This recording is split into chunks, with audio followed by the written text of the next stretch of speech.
is also an important topic. It also plays very important role in chemistry, that is the chemical bond and the phenomena as chemical bonding. Now you must have seen like what is the formula for the salt, for the table salt? It is NaCl, right? What is the formula for the carbon dioxide? You will write CO2. What is the formula for, I say, silver nitrate? So we write AgNO3, zinc sulfate, ZnSO4, or somehow you can write many formulas. Now you have seen in this, there is a Na atom and a chlorine atom, different atoms, they are linked together. Similarly in carbon dioxide, there is one C atom and two oxygen atoms just linked to each other. Similarly in this, silver linked to the nitrogen and oxygen are linked to each other, and further they are linked to the silver atom. Similarly, zinc and sulfur and oxygen are linked. Now the question is that how they are linked, or why they are linked, or what kind of linkage can be there. So that all can be explained by the process called chemical bonding. So what is chemical bonding? Is actually a linkage between atoms. That atoms is not always that the atom should be different, it can be atoms of same kind also. So that means it is a linkage between atoms which make them to link to each other. So chemical bond, and that linkage is called as chemical bond, and the phenomena is called as chemical bonding. So I think it is clear what is chemical bond. It is just the linkage which hold different atoms or the same atoms together, right? Now the question comes, what is the need to get linked? What is the need for the sodium to get linked with chlorine? Why carbon is linking with oxygen, not with some other atom? Why silver is linking to the nitrogen and oxygen? Why any atom is getting linked to some other atom? What is the reason behind? The reason behind the chemical bonding is to achieve stability. Everything in nature is just in a search of stability, because whenever any substance is stable, then only it can exist in nature. So whether we are talking about the water, you know, if you take a water to a height and you just make it fall, it will always fall down, it won't fall up, because by falling down it is losing energy means it is getting stable. So everything in nature needs this stability. So similarly the atoms need stability. Now why they are not stable, or after combining how they become stable. So I am just explaining you with an example. See, sodium has 11 atomic number, you all know now, and proton 11, electron 11. We did in the previous topic when I was telling about your atomic number, mass number, proton, neutron. You all know now. So you know how to write the configuration as well, right? So obeying the octet rule, you answer me that is it stable? How you will see the stability? First shell is completely filled, it can accommodate maximum 2 electrons and it is having that. Second shell can accommodate 8 electrons, again it is having that means stable. But the M shell needs more 7 electrons to get stable, or this shell should be removed. So that means sodium atom is not stable because it is not having the stable noble gas configuration. So how it can have how it can attain the noble gas configuration? Either it accepts 7 electron or it gives 1 electron. And I told you that it is always easy to, the smaller the number, the easy is the task it can do. So that means it is going to lose 1 electron, and when it will lose, that means it will acquire a valency of +1, right? So after losing 1 electron, what be the configuration? See, earlier it was 281, now after losing it will be 28, and it will no longer remain as atom, it will now become an ion, because number of protons and electrons were same in it, but after losing the number of protons and electrons no longer remain same. Now what happens? The positive charge exceed in it by 1 unit, therefore it will become Na positive, right? Now is it stable? Yeah. The question must be coming, answer must be coming in your mind, yeah ma'am, it is stable now. Earlier it was 281, after losing 1, it is stable. But you should know, yeah, it is stable, you are right that it is stable, but the ion cannot exist as such in nature, because if it is losing electron, so somebody should be there to take or pick that electron. So that is why it is combining with some other atom. So that means the atom which attained the stability by losing will lose, and it will combine with an atom which will accept that electron. So that is why it is combining with chlorine. See, for the case of chlorine, what happens? The atomic number 17, configuration 2H7. It has lost electron, and the electron which it has lost, it will gain, and after losing, what will happen?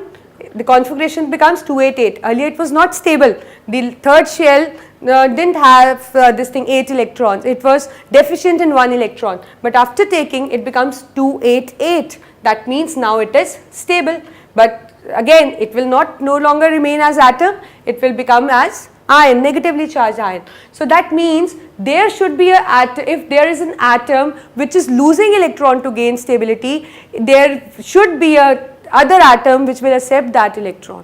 So that means that is why there is a mutual understanding, you can say, that it is losing and it is gaining. By losing it is acquiring the stability, and by gaining it is acquiring the stability. That is why they both are combining with each other, satisfying their both needs, attaining the stability and forming a bond between them. So that is the relation, that is the chemical bond which exists between Na and Cl. So this we will be doing in detail. I will elaborate it more, but this was just for an example to show you that why this linkage is possible in nature, and or how they are attaining stability, or what kind of need they are looking for. So that means, again I am just repeating the topic. Chemical bonding is the linkage, chemical bond is the linkage between the atoms. Atoms can be same, atoms can be different, right? Clear in your mind? Now the reason being, what is the reason behind the chemical bond? What is the need of the chemical bond? So the need is to achieve stability. How they are achieving? By achieving noble gas configuration. This you have already, I have illustrated in the example, right? So we can straight away write now, what is the need of the chemical bond? To achieve stability. That how? By achieving noble gas configuration. Now, how they are achieving that noble gas configuration? So there are two methods to form bond. The two methods being, one is ionic bond and the other is covalent bond. Ionic bond is also called as electrovalent bond. There is no other name for covalent bond, we use it as such. So there are two methods of the chemical bond, ionic or covalent. There is one more bond, coordinate bond, but that we will be taking up in a higher class. So for this moment, just focus on these two bonds, the kind of bonds.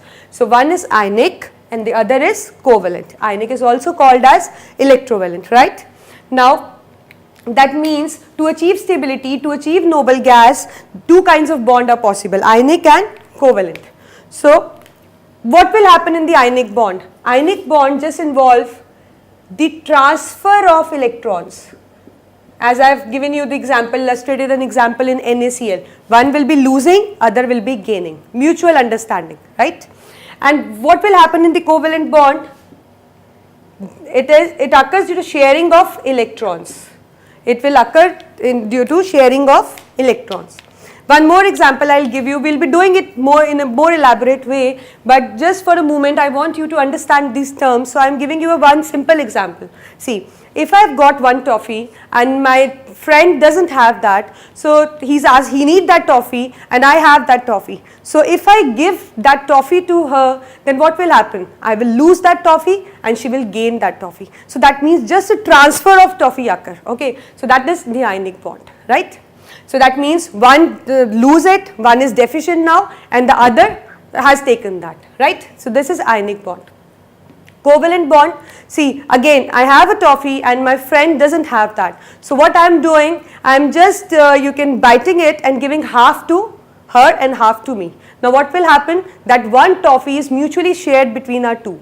So that is a covalent bond. Similarly it happens on electronic level, right? So I'm just explaining you in a detailed manner. We'll taking up the ionic and covalent bond one by one so that it should be clear in mind, and you should know that how atoms are linked to each other and what are the process that is involved, how they share, how they lose or gain.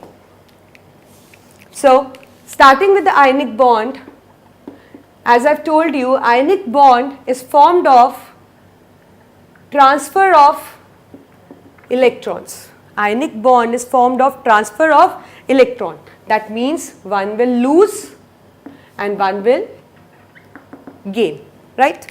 So how you will come to know that this bond will be ionic or the bond formed between these atoms will be covalent?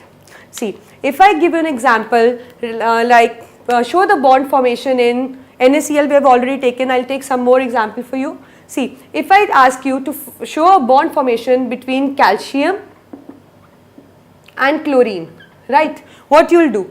First, write their atomic numbers. So you know that the atomic numbers, I told you yesterday, you should remember the atomic numbers carefully, because if you are not well versed with the atomic number, you won't be able to do the valency formulas or bonding even. So just keep in mind the all atomic numbers, at least minimum 20 atomic numbers you should be familiar with it. These are the minimum figure I am telling you, okay. Just look at the board how to do that. So calcium, chlorine, you are writing the atomic number. Atomic number means number of protons, number of electrons, you know that. Just write the configuration now. Written, and now see look at the valence electron carefully. Valence electron is 2 and in this case it is 7. We know the elements whose valence electron are 1, 2, 3, they are called as metals, and the elements whose valence electron are 4, 5, 6, 7, they are called as non-metal. So metals always, they have a tendency to lose electron and non-metal has a tendency to gain electron. So whenever you see such combination, so straight away you should know that they will form a kind of bond ionic, right?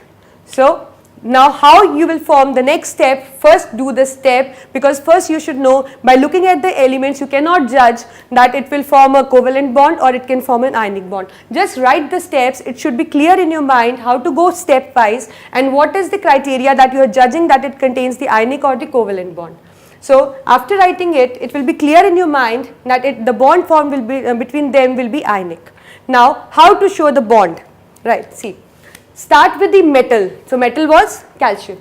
We are starting with the metal. Write its symbol. Always use symbols while showing the bond formation.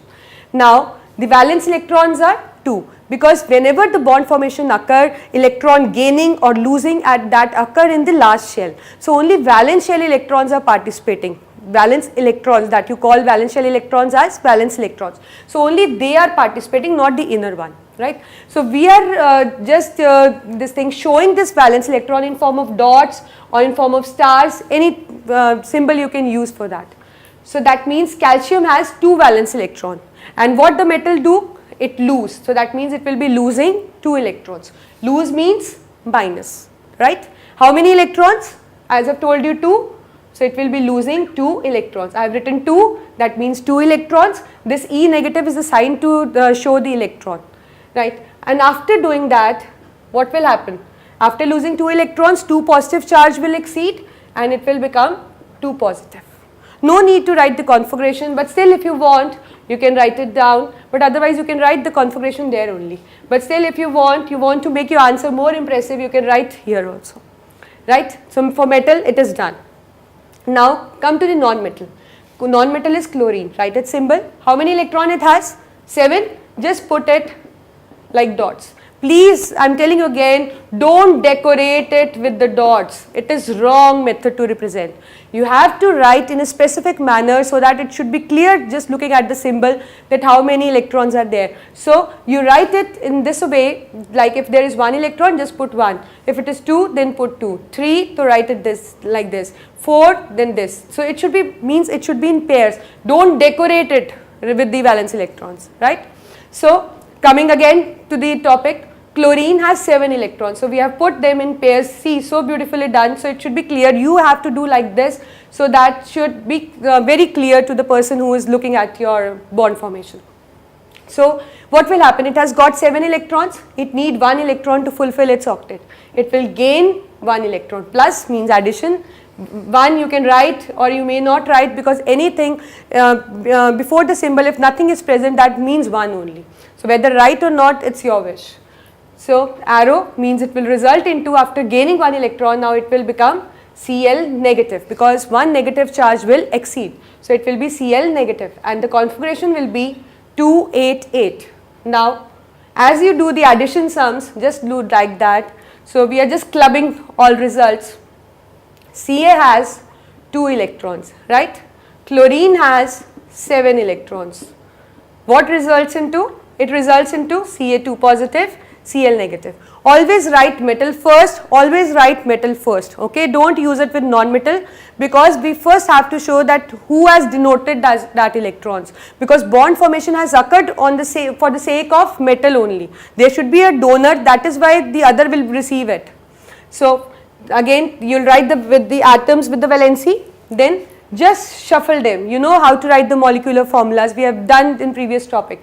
Ca as Ca and Cl as Cl, and then this valency this side, bottom of the other atom, and this its valency on the bottom of this. So it has got 1, so that no need to write 1, and it has got 2, so we just write 2. Don't use plus minus signs while writing at the bottom. It is just for the sake that the metals come first, non-metal come after. Just mention there, not after crossing. After crossing nothing is mentioned positive negative, just crisscross them with their valency. So it becomes Ca Cl2. It means there is 1 Ca and 2 Cl. So 2 Cl means write 2 Cl, right? And the other thing, you don't need to write Cl this, because see why we have written this 2 Cl, I will make you clear. One Ca has given 2 electrons, right? But 1 Cl needs 1 electron. That means for the combination, the 1 Ca will combine with 2 Cl. That means these for donating 2 electrons, calcium need to bind with 2 chlorine, because each chlorine needs 1 electron. That is why the formula becomes CaCl2. We may write here also by multiplying it with 2, making it 2, but it will be more difficult. So it is better to write that whatever it want to donate, write whatever it want to accept, and then just club up. When you club up, then you can write the 2, 3, it will be clear from this side. So this is the way how to represent the ionic bond. And one more method you may use, but what I think that this is the most appropriate method to denote. Otherwise one more method can be used. Just crisscross it with the valency and then write Ca, Cl, Cl. Ca has 2 electrons, chlorine has 7. Just put it like this. Then show that this electron has gone to this chlorine, this electron has gone to this chlorine.